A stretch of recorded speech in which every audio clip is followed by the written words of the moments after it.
오늘 은혜 받고 성취될 하나님의 말씀은 사도행전 13장 44절에서 52절 말씀입니다.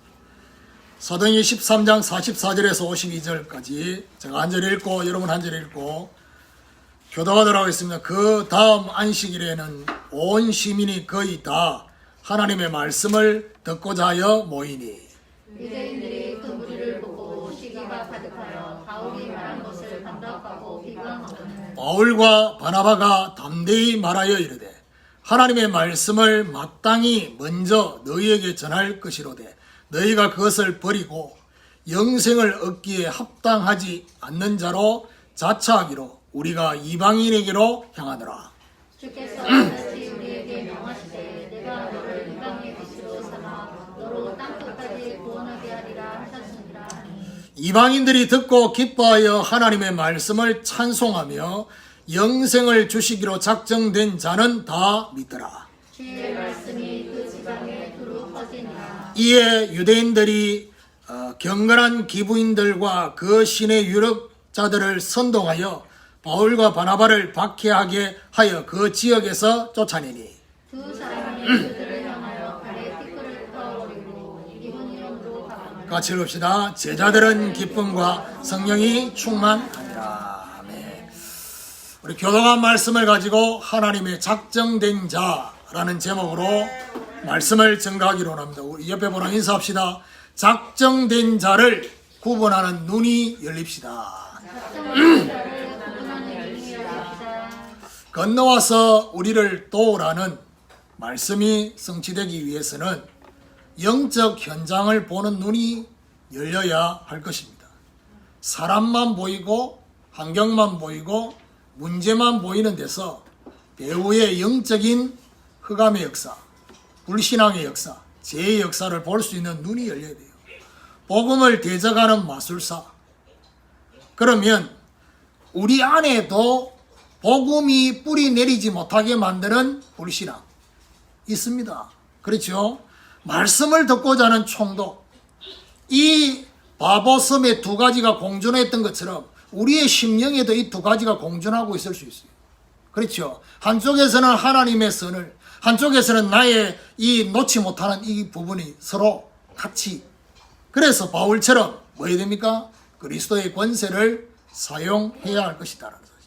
오늘 본문은 원래 13절부터 읽어야 되는데 서대반의 설교처럼 오늘 바울이 13절부터 지금 쭉 설교하는 내용이거든요.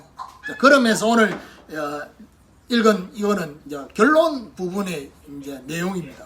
그래서 바울이 이스라엘 사람들과 하나님을 경외하는 사람들에게 구원의 말씀을 증거하여 하나님의 작정된 자를 구분하고 있습니다. 여기 중요한 말이 이스라엘 사람들과 하나님을 경외하는 사람들. 그 말은 무슨 말이죠? 이방인 중에 하나님을 경외하는 사람들이 있다는 얘기예요. 그래서 그 사람들이 지금 회당에 들어와서 나름대로 뭐지요? 지금 우리로 말하면 예배를 드리고 있는 그 현장에 바울 팀이 지금 간 거예요. 오늘 하나님의 작정된 자를 구분하는 눈이 열려지게 되기를 예수 그리스도 이름으로 축원합니다. 자, 그러면 첫 번째로 하나님의 작정입니다. 하나님의 작정된 자를 보기 이전에 뭐부터 봐야 되느냐? 하나님의 작정을 봐야 돼요. 오늘 13절, 14절에 보니까 바울과 및 동행하는 사람들이 바보에서 배 타고 밤빌리아에 있는 버가에 이르니 요한은 그들에게서 떠나 도망튀겼죠. 예루살렘으로 돌아가고 그들은 버가에서 더 나아가 비시디아 안디옥에 이르러 안식일에 회당에 들어가 앉으니라. 바울과 동행하는 사람들이 선교 여행을 계속 진행을 하고 있습니다. 그 중에 오늘 본문의 내용은 주로 어디 있어요? 비시디아 안디옥이라는 그 곳에 바울팀이 안식일에 회당에 들어갔어요. 출발했던 안디옥과 비시디아 안디옥은 다른 곳입니다. 그래서 쉽게 얘기하면 맞은편에 있는 안디옥이다. 그래 볼 수 있습니다. 자, 그러면서 15절에 보니까 율법과 선지자의 글을 읽은 후에 해당장들이 사람을 보내어 물어 이르되 형제들아 만일 백성을 권할 말이 있거든 말하라 하니. 순서, 우리로 말하면 예배 순서처럼 그들이 주로 회당에 모여서 안식일이 많으냐 율법과 선지자의 글을 읽어요. 시편을 낭독하고 뭐 이런 모세오경 내용 중에 이런 내용들을 낭독하는 순서가 있어요. 그래서 이런 것들을 생각하면서 사실은 우리 한국교회도 주일 예배 시간에 뭐 합니까? 교동문이라는 게 있잖아요. 이제 그게 바로 이런 배경 속에 지금 나온 거거든요. 그래서 읽은 후에 바울 팀에게 말합니다. 뭐라고 말하냐? 만일 그날 말이 있거든 말하라 그랬어요. 그러면 바울과 바나바가 들어와서 함께 있을 때 우리로 말하면 어떤 거냐면 딱히 해당의 목사가 있는 게 아니에요. 우리로 말하면. 그러니까 매주마다 누군가가 고정으로 메시지를 하지 않고 시편과 뭐 이런 것들을 낭독하고 자기들끼리 오늘은 누가 메시지 할 사람 말하라 막 이런 분위기. 그러다 보니까 바울과 바나바가 새로 왔단 말이에요. 그러니까 혹시 말할 말이 있냐 이렇게 물었던 거예요. 그게 바울이 기다렸다는 듯이 손짓하면서 뭐죠? 얘기하겠다고 메시지를 시작합니다. 그러면 그 메시지 전체에 흐르고 있는 16절부터 23절까지 내용이 뭐냐? 하나님의 작정된 은혜를 바울이 말하고 있어요. 어떤 내용이냐? 하나님의 택한 백성 이스라엘. 그러니까요, 이 내용 자체를 거부할 수는 없어요. 왜냐하면 그들이 본인들은 선민이라고 생각하기 때문에 하나님의 택한 백성이다. 그래서 그들을 하나님은 출애굽시켜서 광야를 거쳐서 가나안 땅으로 들어가서 가나안을 정복했다. 그리고 지금 바울이 지금 누구 얘기를 하려고 하느냐면요.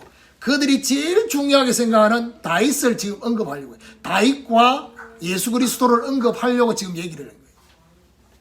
사무엘을 통해서 사울과 다윗을 세웠다. 그런데 이 메시아를 하나님은 다윗의 후손으로 오게 하셨다. 라는 얘기를 합니다. 이 후손에서 이스라엘을 위하여 구주가 세워졌는데 그분이 바로 예수 그리스도다. 예수다. 그 얘기를 하고 있는 겁니다. 이 모든 것이 복음을 주시려는 하나님의 작정임을 증거하고 있습니다.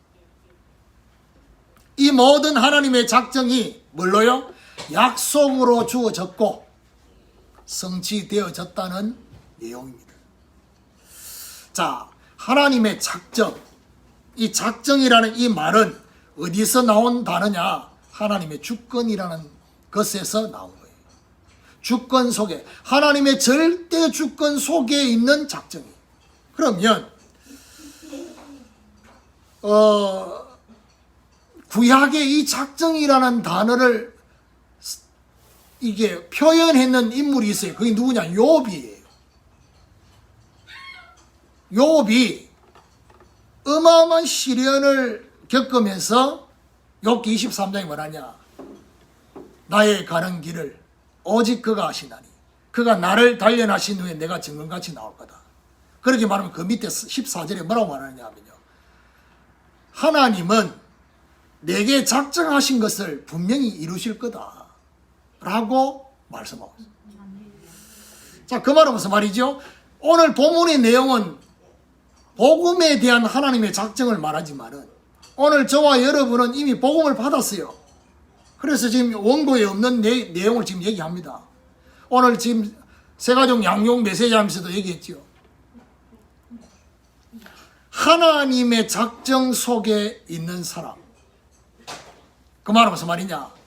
어떤 작정인지는 몰라요.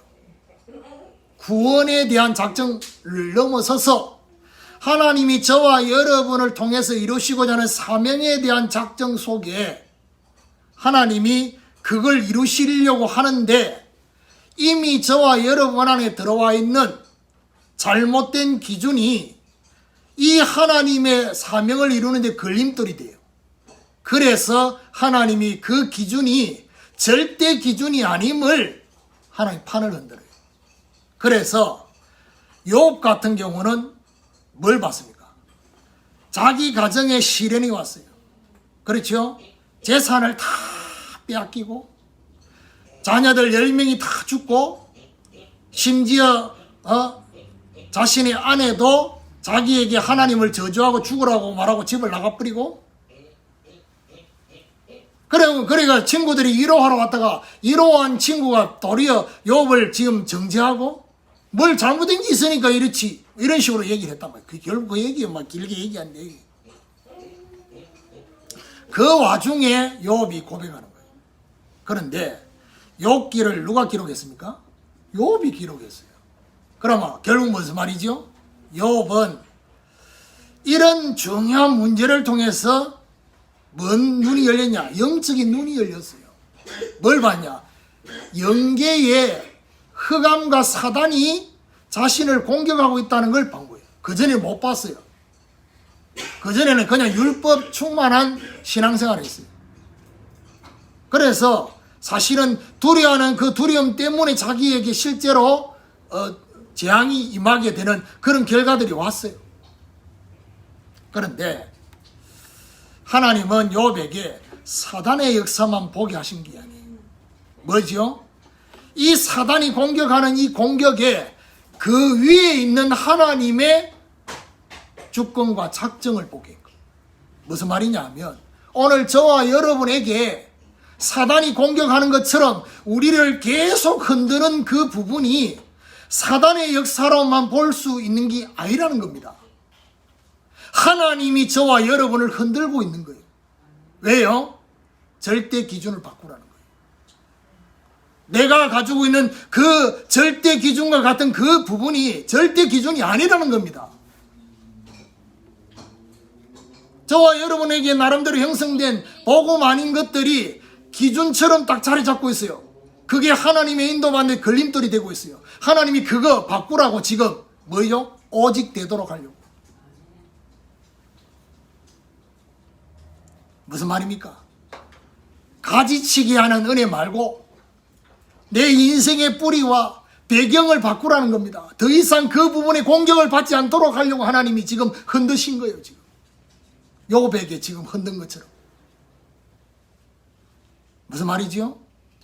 하나님이 저와 여러분을 흔들어야지 내가 맞다고 생각했던 그 생각을 가지고 하나님 앞에 질문하기 시작해요. 지난 주간에 말씀하고 연결해서 하나님과 함께 생각하면서 질문해요. 그런데 이게 흔들림이 없으면 어야 되느냐? 하나님과 함께 질문 안 해요. 왜냐? 그게 굳어있기 때문에.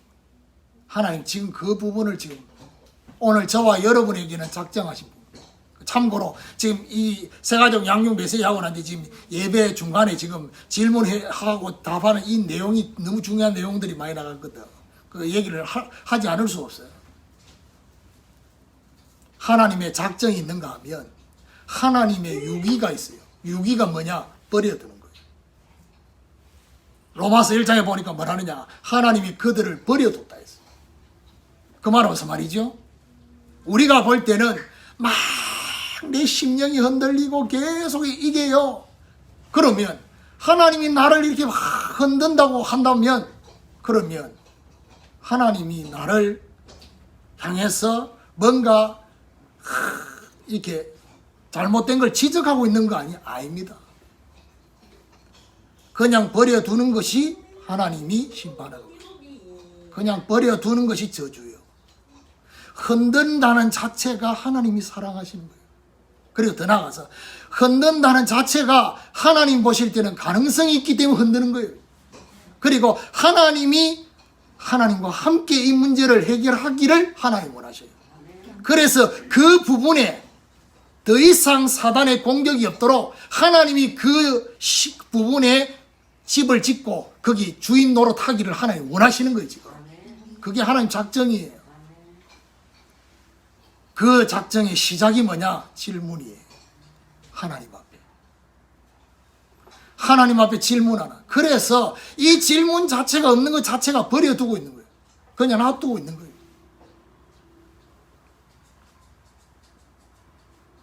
오늘 하나님의 작정 속에 있는 복음, 그 복음을 주신 것에 대해서 뭐 해야 되느냐? 감사하는. 오늘 저와 여러분 어제까지 오늘 이 자리에 오기까지 내 심령에 감사는커녕 심령이 복잡하고 막 그랬는 그 부분이 하나님이 나를 통해서 나와 함께 하시고자 하는 그 일에 대한 작정 속에 있다는 걸 아시고 감사를 회복하는 축복이 있기를 예수 그리스도 이름으로 축원합니다. 두 번째로 작정에 합당하지 않는 자입니다.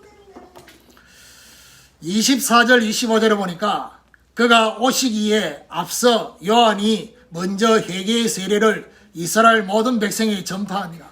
요한이 그 달려갈 길을 마칠 때에 말하되 너희가 나를 누구로 생각하느냐? 나는 그리스도가 아니라 내 뒤에 오시는 이가 나는 그 발에 신발끈을 풀기도 감당하지 못하리라 하였으니, 바울은 다윗 얘기를 하면서 중간에 누구 얘기를 하느냐? 세례 요한. 세례 요한과 그리스도와의 관계를 설명하고 있습니다. 무슨 말입니까? 그들이 혹시나 세례 요한이 그리스도는 아닌지를 의문을 가지고 있기 때문에 세례 요한이 했던 말을 인용했어요. 세례 요한 자신이 그리스도가 아님을 증거한 것을 언급했어요. 그러면서 구원의 말씀을 말합니다. 결국 구원의 말씀을 주셨고 그 말씀의 정점인 예수를 주셨는데 결국 너희들이 유대인들이 예수를 정죄하여 죽게 했다. 그런데 하나님은 예수를 죽은 자 가운데서 다시 살리셨다. 자연스럽게 뭐죠? 십자가 부활을 얘기해요. 자, 이렇게 얘기하면서 이제는 그 예수 그리스도의 부활하신 그리스도를 목격한 자들이 이제는 그의 증인이 되어졌다. 그래서 우리는 부활의 주님을 증거하는 증인이다. 이 얘기를 하면서요. 자, 그러면서 바울이 또다시 다윗을 인용합니다. 다윗의 시편을 인용하면서 다윗이 하나님의 아들 예수 그리스도 메시아를 증거합니다. 시편 2편에 그걸 인용하면서, 그리고 또 다른 다윗의 시편을 인용해요. 시편 16편을 인용해요. 그게 바로 뭐죠? 다윗이 자신 앞에 계시는 메시아 부활의 주님을 만날 거를 말하면서 내 영혼이 기뻐하고, 사도행 2장에 메시지 했지요. 생명의 길을 내게 보이셨으니 내 영혼이 기쁘고 막 뛰고 그 내용이 시편 16편이에요. 이걸 인용을 하면서 메시아 부활이 성취됐다는 거예요. 자, 그러면서 대부분의 유대인들은 다윗을 굉장히 중요하게 사는데 바울이 다윗의 이 중요한 메시지를 인용한 또 다른 이유가 뭐냐? 다윗의 무덤이 너희들이 보는 바와 같이 예루살렘에 있지 않냐? 그 말은 무슨 말이죠? 다윗은 죽었다가 부활하지 않았다. 그런데 예수 그리스도는 부활했다. 그거 다르다는 얘기입니다. 그걸 얘기하려고. 그런데 38절 39절에 보니까 뭐라고 하느냐? 그러므로 형제들아 너희가 알 것은 이 사람을 힘입어 제사함을 너희에게 전하는 이것이며, 또 모세의 율법으로 너희가 의롭다 하심을 얻지 못하던 모든 일에도 이 사람을 힘입어 믿는 자마다 의롭다 하심을 얻는 이것이라. 자, 결국 뭔 얘기입니까? 쭉 하나님의 작정 속에 있는 그리스도를 얘기하면서 결국 뭔 얘기죠? 제사함을 얻는, 이 예수 그리스도를 통해서 제사함을 얻는, 의롭게 되는 이 얘기를 하면서 율법으로는 의롭게 되는 게 아니라는 것을 말하고 있습니다. 바울은 율법이 아니라 믿음으로 의롭게 된다는 것을 뭐하고 있어요? 강조하고 있어요. 근데 잘 들으세요. 문제는 뭐냐? 이렇게 말하는데도 작정에 합당하지 않는 사람, 작정에 합당하지 않는 사람은 특징이 뭐냐? 이 말을, 이 중요한 복음의 메시지를 받아들이지 않습니다. 그게 특징이에요. 굳어 있어요. 그래서 오늘 저와 여러분 뭘 봐야 되느냐? 작정에 합당하지 않는 자는 복음보다 율법을 더 중요하게 보고 있다는 것을 우리는 봐야 돼. 이거를 바울이 지금 우리에게 지금 전달하려고 하는 거예요. 자, 이런 작정에 합당하지 않는 자가 있는가 하면 세 번째로 영생 주시기로 작정된 자. 바울이 메시지를 하니까 42절에 보니까 그들이 나갈새 사람들이 청하되 다음 안식일에도 이 말씀을 하라 하더라. 해당의 모임이 끝난 후에 유대인과 유대교에 입교한 경건한 사람들이 많이 바울과 바나바를 따르니 두 사도가 더불어 말하고 항상 하나님의 은혜 가운데 있으라 권하니라. 바울 팀에게 다음 안식일에도 이 말씀을 전해달라 라고 요청을 해요. 쉽게 말하면 메시지 예약을 한 거예요. 자, 그러면서 오늘 내용이 뭡니까? 유대인과 유대교에 입교한 많은 사람들이 바울과 바나바를 많이 따랐다. 무슨 말이죠? 유대인 중에 예수 믿은 사람이 있는 거예요. 그리고 유대교에 입교했단 말은 유대인은 아닌데 유대교에 입교한 사람 중에 이 복음을 따르는 그들에게 바울과 바나바는 이들에게 뭐죠? 항상 하나님의 은혜 가운데 있으라고 권했어요. 자, 우리는 여기서 하나 질문할 수 있습니다. 어떤 질문입니까? 그러면 오늘 우리가 옆에 분하고 인사하면서 하나님의 작정된 자를 보는 눈이 열립시다라고 했잖아요. 그러면 하나님의 작정된 자를 보는 그 중요한 기준이 뭐냐는 겁니다. 그것은 바로 하나님이 복음을 복음으로 받도록 그 심령에 판을 흔든 거예요. 아까 전에 지금 얘기했던 그 얘기. 이게 없는 사람은 자기의 굳어있는 기준을 가지고 복음을 들어요. 그래서 받아들이지 않아요. 그런데 잘 들으세요. 바울이 말하는 이 메시지에 반응을 하고 따라온 사람들의 특징이 뭐냐? 여기는 기록 안 돼 있지만 하나님이 미리 작업하셨어요. 그 말은 무슨 말이죠? 율법이 절대 기준이 아닐 수 있다라는 것을 하나님이 흔드는 거예요. 갈급하게 만드신 거예요. 그런 거 있잖아요. 저와 여러분, 저는 예수 3, 4대 믿는, 4대, 5대 믿는 집안에서 자랐습니다. 그래서 전에 누나가 그런 얘기를 했어요. 본인의 생각 속에 이런 생각이 들었답니다. 어떤 얘기를 본인 기억하는지 모르겠는데 내가 지금 신앙생활 잘하고 있는지, 그리고 지금 내가 신앙생활은 이게 전부인가? 라는 생각에 질문이 들었다. 보세요. 그건요 내가 하는 게 아니거든요. 하나님이 그 질문을 하게 하시고 그래야지 그 다음 답을 줄 때 거기 답으로 이 작업이 하나님이 저와 여러분에게 작업하시는 방법이 바로 뭐냐? 하나님이 질문할 수밖에 없도록 갈급하게 만들어요. 오늘 내용이 44절에 그 다음 안식일에는 온 시민이 거의 다 하나님의 말씀을 듣고자 하여 모였다 했습니다. 45절에 유대인들이 그 무리를 보고 시기가 가득하여 바울이 말한 것을 반박하고 비방한 것을 그 다음 안식일에 온 시민이 거의 다 말씀을 듣고자 모였어요. 유대인들이 시기가 가득해서 바울의 말을 반박하고 비방했다 했습니다.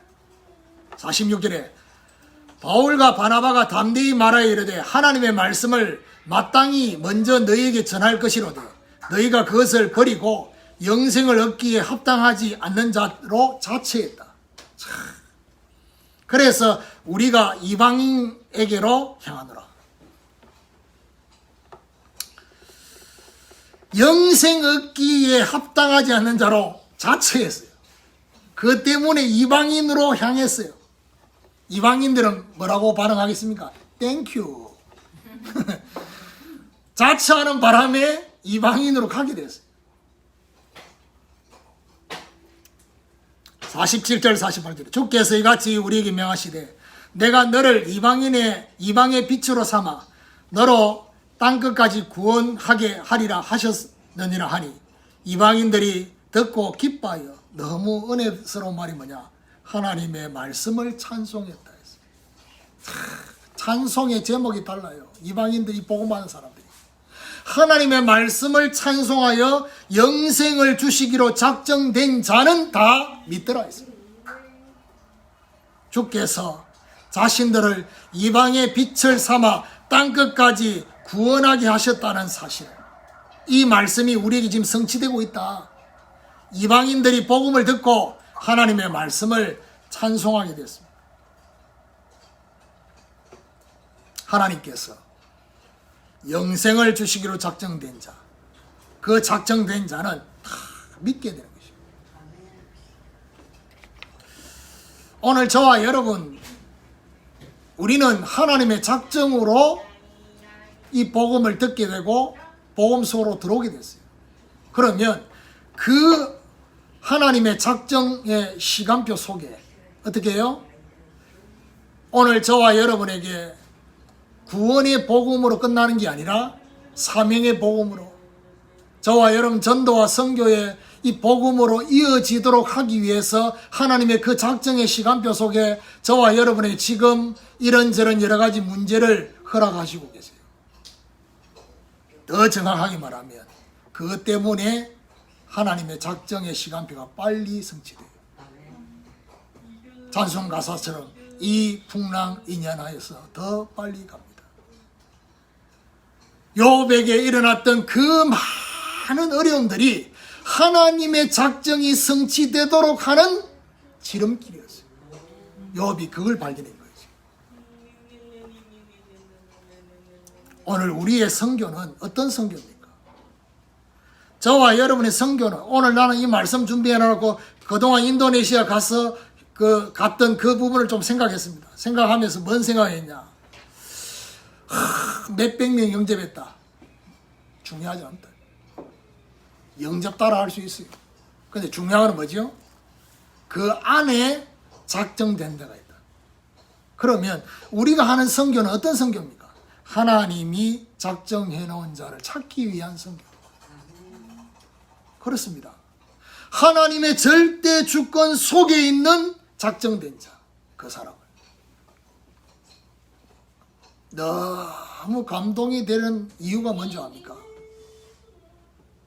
순바라는 지역에 오지에 들어갔어요. 왜 감동이 됐냐?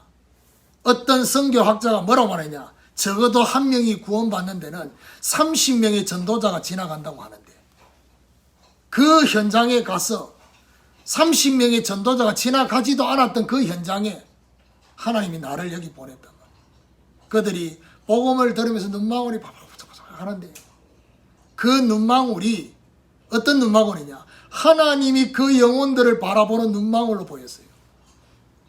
이들을 구원하시려고 하나님이 이렇게 많은 시간을 움직여서 나를 이곳에 보내셨구나 라고 느껴지는 그 순간에 감동이 되는 하나님의 열망, 하나님 뜨거운 그 열심, 그걸 잊을 수가 없어요. 그래서 제가 뭐라고 하느냐, 나는 인도네시아 선교를 하러 가는 것처럼 보이는데 하나님이 인도네시아를 통해서 나에게 하나님의 열망과 열심을 선물로 주셨어요.